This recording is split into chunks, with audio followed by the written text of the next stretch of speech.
Welcome to the Donkey and the Bee. We got the jackass over here, and we got the biatch, where we live life together and telling you about all the ups and downs along the way. So I want to share today about some bad hires that we've had over our businesses and the takeaways, the lessons we have, and really the stories of how we almost lost our business and had some really hard times through this whole thing. It's one of those things when you first start a business, you think that you're going to hire these like perfect individuals and they're going to stay for the entire life of your company and you're going to have the best relationship and nothing is ever going to go wrong. And you have this unrealistic idea of what it actually is. And so when you get into it, at least maybe this is just me, maybe no one else has experienced this. But when you actually get into it and you actually start hiring people, you realize that they're a certain way during the interview and they're a certain way the first couple of weeks. And then you really get to know their true character along the way. Hey, there's some that are pretty crafty and very not honest. So yes. It was a very hard lesson that I learned. Maybe 2 years into business, we had our first company, our flipping company in California. And we were doing pretty well. And we were growing, and then we hired this individual. And within a couple weeks, I'm like, man, this guy is a rock star. He is just like doing so great, and he has like he can starting to like help out other team members and kind of taking over this role and that role. And so I, naive, right, young in business, started trusting this guy, giving him more and more responsibility over. He was only with us 4 to 6 months, not very long, right? Because it came crashing down. But the way he was able to communicate and express himself, and he was just a really good liar, honestly, and just tricked the crap out of me, honestly. And so we're in this growth stage. He is heading up dispositions. So he's selling our wholesale properties. We had a flipping side of the business and a wholesaling side, and we're getting a lot more contracts. We are like quadrupling the money we're spending on marketing. Lots of calls coming in, and we're getting all these contracts, and we have all these things on the whiteboard, right? We have, these deals, and we're buying them a discount, and some we're flipping, some we're wholesaling. We had all this income, right? Like potential income on the board. And then all of a sudden they just start falling off. Just like amazing deals, just like weird, crazy things are happening. And it's like, man, how is that possible? Like this random occurrence can happen, and then it happens again, and then it happens again. And we're like, oh my gosh, like there's something not right here. Something's just not adding up. And so along this time of maybe like 6 weeks, this guy, I'm putting my trust in him, and I'm totally believing in him. And he's really just kind of saying, hey, these systems here, these team members over here are kind of, this is what's going on. And I was so naive to the point where it came down to probably his last day until we fired him. He's telling me this story that, we have this property under contract, and the buyer that we have lined up, isn't going to wire. They're backing out. Something is going wrong, right? And I'm on the phone with the title company, and the title company is like, no, like we have the guy. He wants to do this. Like, and then I'm like, what's going on? So I bring the three-way call on, and I'm like, hey, such and such person. I have the title department on the other line, and he literally just hangs up. And then I call him back. I'm like, hey, what's going on? We got the thing. And he hangs up. And like, that was it. Like, there was no 2 weeks, nothing. Like, he just was gone. He was caught in his lie. So as part of this story, I mean, we had all this expenses going out. And this moment right here just rocked me, because we were spending all this money with this anticipation that it's supposed to be coming in for the last couple months. And it did not come in. And we got to the point where there was no money left in the business account. Like, I couldn't make the next week of payroll. And I looked at you, and I'm like, I was just like hollow. Like, it was just like such a kick in the gut that someone would do this to me. And then we find out right after that all these deals that were kind of just falling off the board and all falling apart, he was going and selling them on his own and taking the commissions and cutting us out of the deal. And man, I was just devastated. And I think learned such a hard lesson from this about trusting people, because I honestly just trusted everybody. And now I don't really trust people very much.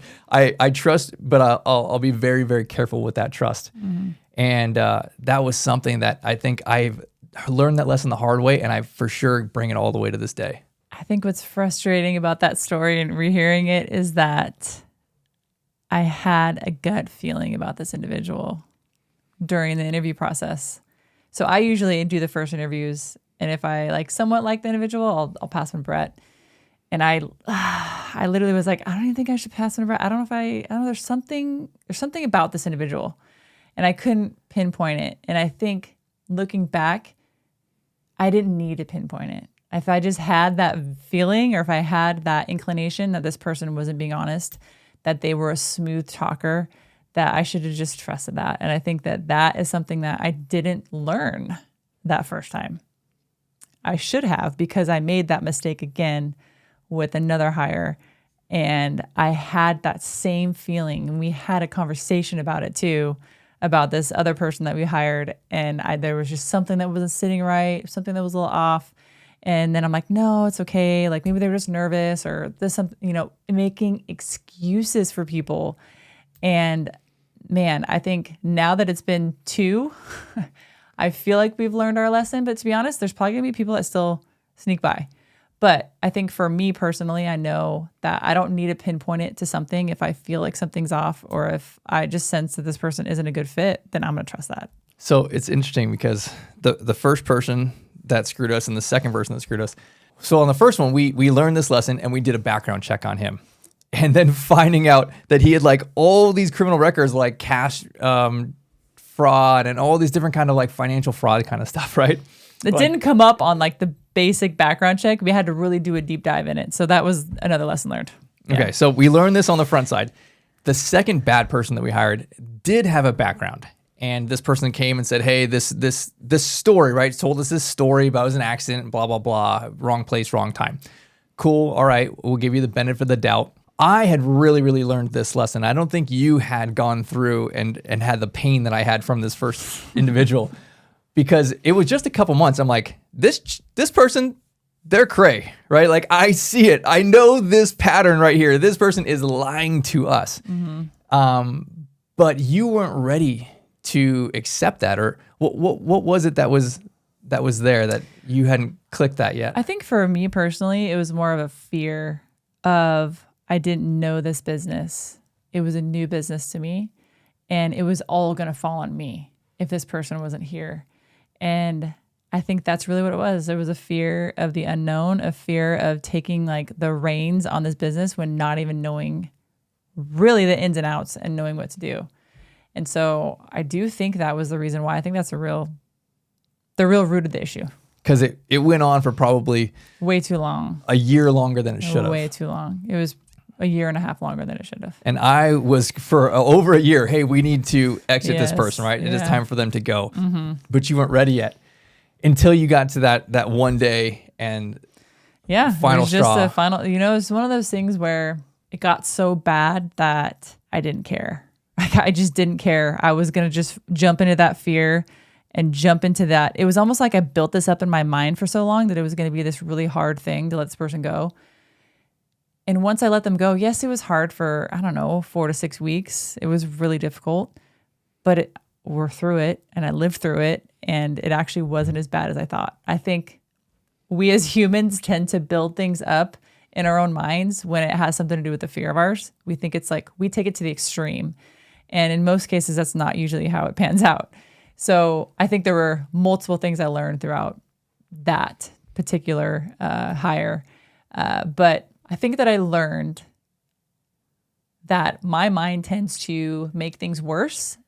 And so now I know that, hey, if I ever go through a situation and I'm stressed out about it, or there's fear that's, confronting me, I can kind of take an out-of-body experience and learn that, hey, I've done this before and it's not going to be as bad as I think, or that I built up in my head. Yeah. Even if it's not the same thing as last time, you've gotten through some hard stuff. Exactly. And I would say to any business owner out there, you need to know all the different roles of your company. You don't have to be the expert, the master of it. You don't have to be as good as the person you hire, but you should be able to fill in that gap for a month or however long it takes to be able to replace them. And that was part of the trouble that we had. We didn't know the roles, and we were scared to let this person go when we knew that they needed to leave. And so now I become obsessed. I'm literally obsessed with learning about every little thing in our businesses because I want to know every single thing.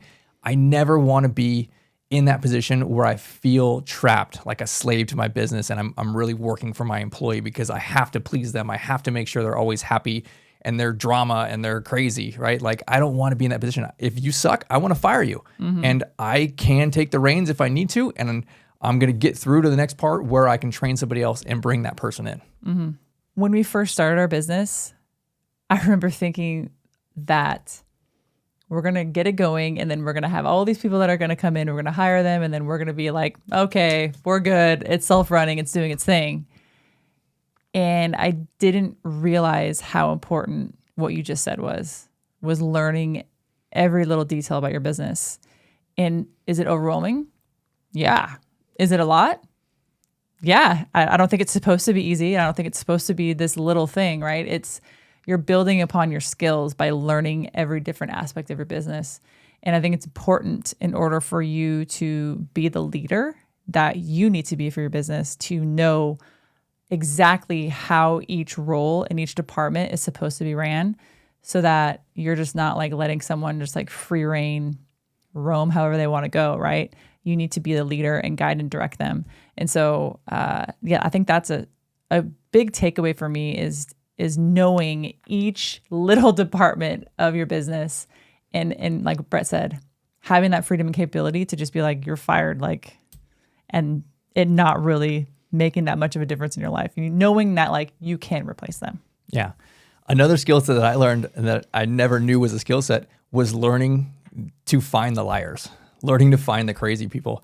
And I think it's a lot of pain. Like, once you experience that, you're like, oh, I'm not going to get burned like that trauma, again. yeah. Right? Like, you have this like, oh, you remind me of that person. Yeah. And sometimes it's innocent, but sometimes it's like, no, this is a pattern right here, right? Yeah. My antenna goes up the first time. And then after that, it's a couple times it's like, okay, we need to have a serious conversation about this person. Yeah. And so we've hired, a lot of people, and there's not a small amount of people are crazy. Majority of people are crazy. Sorry. There's some nuts out there. There really are. We had a person that was saying all sorts of things to get days off. And then just one thing, the stories kept getting bigger and bigger. Your car, my house caught on fire. I'm sick. And then it was like, oh, my son, he's hurting himself, right? Okay, yeah, I get it. Like, go take your time, protect your kid, do what you got to do. And then he came in the next day, my son committed suicide. And he's crying and sobbing, and I'm hugging him and just praying with him. And like, my gosh, man, what can I do for you?